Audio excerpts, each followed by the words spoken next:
আসসালামু আলাইকুম ভাইয়ারা। এখানে দেখতে পাচ্ছেন একটি ঘর। এই ঘরের মধ্যে এখন কি হচ্ছে আমরা চলেন যা দেখি।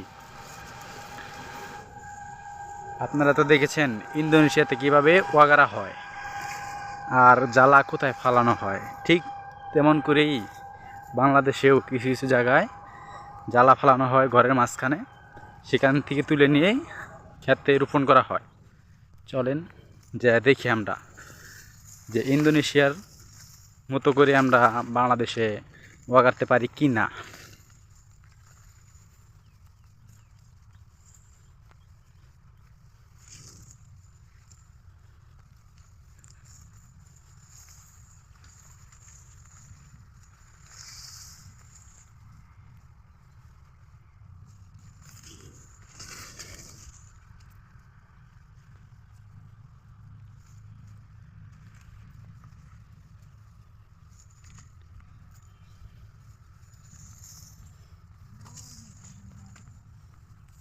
না ভাই, তোমাদেরকে ভিডিও করে দিচ্ছি।